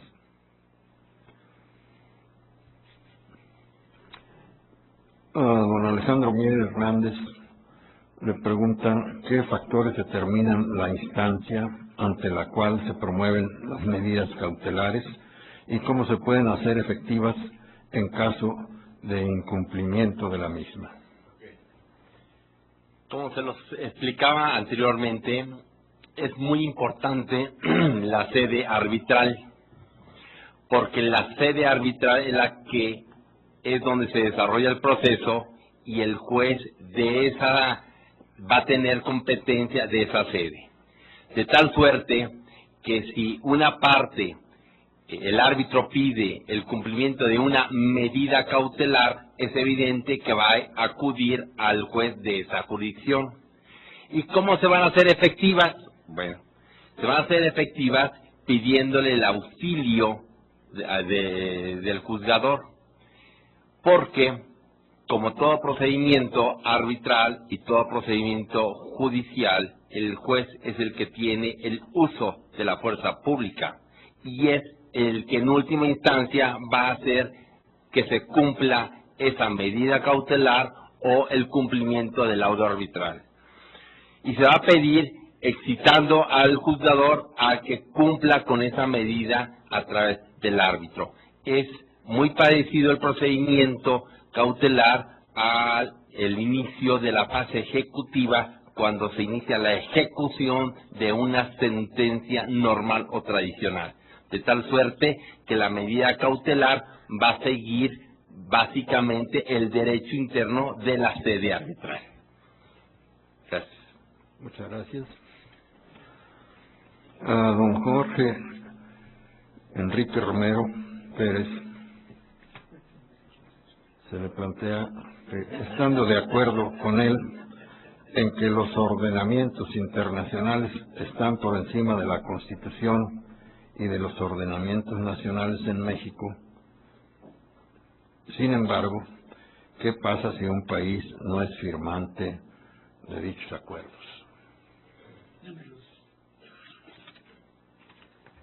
Este fue uno de los temas que más provocó debate en mi país, porque en la evolución del derecho constitucional, los viejos maestros, tanto de Europa como de América Latina, habían señalado que la constitución política era la norma fundamental, un poco en recuerdo de Kelsen, de tal modo que era la norma de más fuerza, más potencia y más resistencia. En el derecho interno esto es cierto. En el derecho interno esto es cierto. La Constitución es la norma fundamental.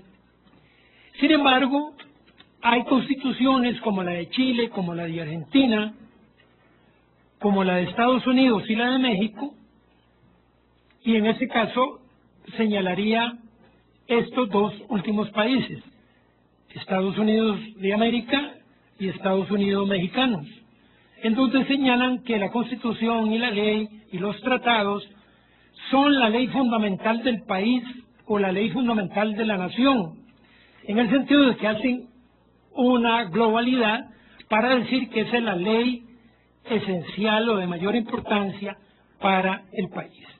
Yo creo que en este caso hay que recordar que todos los convenios internacionales que se llevan a documentos, el convenio de Viena sobre tratados del año 69, recoge la costumbre, el derecho consuetudinario, que a través de las décadas y de los años se consolida y lo ponen en un documento.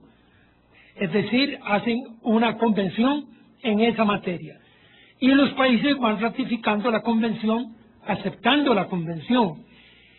Evidentemente que, para efectos de la fuerza internacional y en paneles internacionales, tanto la convención documentada, el convenio de Viena, como la costumbre en esta materia, el derecho consuetudinario, tienen un gran valor y una gran eficacia jurídica, porque de lo contrario, las partes argumentando que no son firmantes o no han ratificado un convenio, entonces invocan el derecho interno para incumplir compromisos internacionales y la comunidad internacional no se lo va a permitir. Caso distinto, mutatis mutandis, con las diferencias del caso, porque es un ejemplo relevante, son los Estados Unidos de América. Ellos no han firmado la Convención de Kioto, todos los compromisos ambientales no los han firmado, contaminan el ambiente del mundo en una tercera parte, producen el CO2 del mundo en una tercera parte, son los mayores responsables de la destrucción del planeta, no han ratificado ninguna convención en materia ambiental, no ratifican convenios de la OIT en materia de trabajo, no ratificaron la convención del Tribunal Penal Militar, no ratifican la Convención del Derecho del Mar de Montego Bay, no ratifican convenciones en materia de derechos humanos, tampoco admiten la Convención de Viena. Entonces, un país en esa situación, ¿qué garantía le puede dar al resto del mundo en compromisos internacionales si la médula del derecho internacional, este país no lo ratifica ni lo reconoce, sino que lo desconoce? ¿Qué garantía de paz y de civilidad le puede dar al mundo la primera potencia que desconoce el derecho a la paz y a la coexistencia pacífica de las naciones? Por eso es importante, a la luz de esta pregunta, señalar que la mayor parte de los países han reconocido los convenios internacionales en diferentes materias. Pero si un país le invoca un convenio del cual no es parte para hacer una conducta distinta a la que el convenio establece, argumentando que no es parte, esto en el derecho internacional o los paneles internacionales no se lo van a permitir y lo van a sancionar aplicando el derecho consuetudinario. De tal modo que ni en esa situación podría establecerse así, salvo los Estados Unidos, que ante tantos convenios internacionales que no firma, pues hace lo que le da la gana, y ahí se metió a este país donde mueren y mueren todos los días. Le probaron que era mentira las pruebas de que habían armas nucleares de destrucción y sin embargo hace lo que quiere. Bueno, la Roma de hoy tiene la fuerza para hacer a un lado el derecho internacional, pero la pregunta es ¿hasta cuándo? Hay una condena en este sentido importante. En el caso de Cuba, en el cual yo tengo algunas reservas que hacerle, todos los países del mundo en la votación de las Naciones Unidas votan a favor de que quiten el embargo, y solamente Israel y Estados Unidos siguen manteniendo el embargo. Bueno, que hay una repulsa de política internacional con base a un criterio que tienen los países de inmensa mayoría. Por eso es que me parece que estos foros, todos ustedes son líderes de opinión, autoridades internacionales, con la excepción de quien habla, son importantes para hacer esa conciencia internacional de que el derecho es un instrumento, no solo para el desarrollo, sino para lograr la paz. Por eso es importante la actividad que este instituto hace en toda América Latina y la presencia de todos ustedes, porque somos como luces en la oscuridad para decirle al mundo que el derecho merece una lucha permanente y férrea para lograr esa justicia entre los seres humanos y entre las naciones. Y esto no es poesía o es mera retórica, es un principio básico de la convivencia en el mundo de hoy. Muchísimas gracias.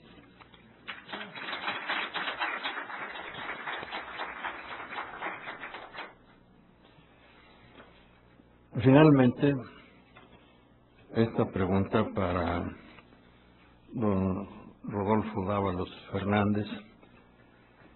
¿Qué relevancia tiene la autonomía de la voluntad en el arbitraje internacional en Cuba? No importa si no logré explicarlo bien. La autonomía de la voluntad es una regla que permite a las partes elegir la ley aplicable a los contratos. Eso todos lo sabemos. Y la autonomía de la voluntad es la piedra angular del derecho de contratos en materia de derecho aplicable y es la piedra angular del arbitraje, porque el arbitraje no es más que una jurisdicción voluntaria, si cabe aquello de jurisdicción. Es una institución de auxilio al comercio, pero que se convierte en una jurisdicción en virtud de la autonomía de la voluntad. Yo creo que el principio competencia del cual se habló hoy aquí, no es más que un reconocimiento que los jueces le hacen a la autonomía de la voluntad. Es decir, los jueces se excluyen de intervenir en el arbitraje en virtud de que respaldan el acuerdo de arbitraje que en uso de la autonomía de la voluntad las partes se dieron un foro propio o un foro específico.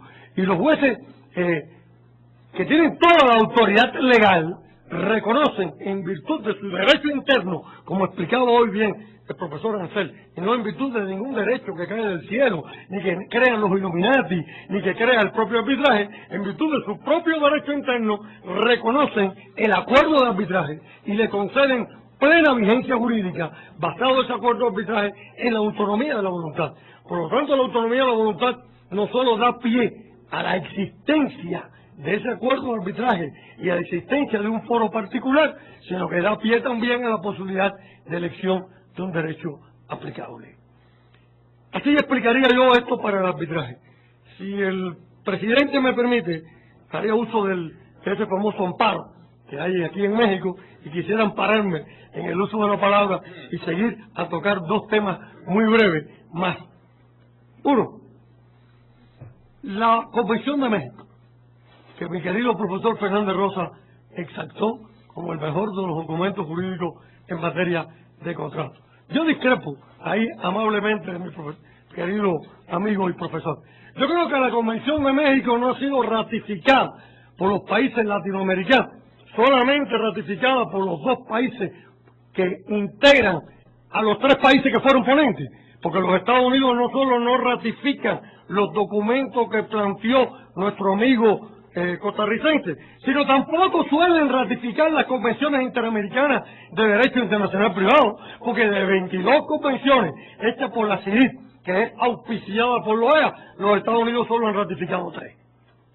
Solo han ratificado 3. Bien, y no, incluso no han ratificado la de México. Y todos sabemos que de la mano de Friedrich Schwenker, en Tucson, Arizona, salió la Convención de México cruzando la frontera en noviembre del 94 para ser adoptada después en el 95. Y solo México y Venezuela son los que han ratificado la Convención de México. Pero yo creo que no la han ratificado. No porque la Convención de México sea parte de la prestación característica como elemento para determinar los vínculos más estrechos con el contrato. No creo que no la hayan ratificado, porque la Convención de México le dé cabida a la lex mercatoria, al jus mercatorum, como capaz de regir la relación contractual. Yo creo que donde los países latinoamericanos le pasan factura a la Convención de México está en el concepto desproporcionado que tienen de la aplicación de las normas imperativas de terceros estados. Y esto tiene que ver con la autonomía de la voluntad. Suficiente problema nos plantea la autonomía de la voluntad, que no actúa ex lege, repito una vez más, que no puede derogar por contrato las normas imperativas, que también es un mito, porque nunca hay una sola ley aplicable al contrato. A pesar del ejercicio de la autonomía de la voluntad, estarán las normas imperativas de la plaza contractual, estarán posiblemente las normas imperativas del foro. Y bastante problema y complicación nos plantea la determinación de la ley aplicable con la congruencia, con la convivencia de la autonomía de la voluntad y las normas imperativas de la plaza contractual o del foro. Para complicarnos además la existencia en darle cabida a las normas imperativas de terceros estados. Ya esto lo había hecho Roma 1980, pero Roma 1980 trazó pauta y dijo que se le puede dar cabida al juez a las normas imperativas y lo dejó sujeto a 3 aspectos: que mantenga un vínculo con el contrato, que estas partes tengan un vínculo en la relación contractual, que sean unas normas de jus cogens, que puede ser una norma de jus cogens. Yo me pregunto, ¿es la Hart-Burton una norma de jus cogens? ¿Puede Jamaica o Honduras dictar una norma y decir que el país que comercie con México no puede comerciar con ellos, o el que el país que comercie con los Estados Unidos no puede comerciar con ellos? Sino es una norma de jus cogens. Bien, entonces la Convención de México da una cabida desproporcionada, deja en pleno marco subjetivo del juez darle entrada a las normas imperativas de terceros estados. Y esto es un vínculo directo con la autonomía de la voluntad. Por eso quería ampararme y vincular esto con la aplicación de la autonomía de la voluntad. Gracias.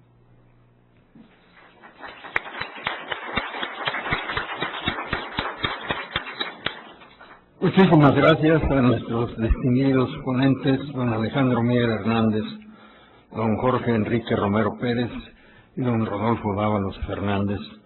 Sus exposiciones claras, precisas, y pusieron de manifiesto el dominio de los temas que trataron.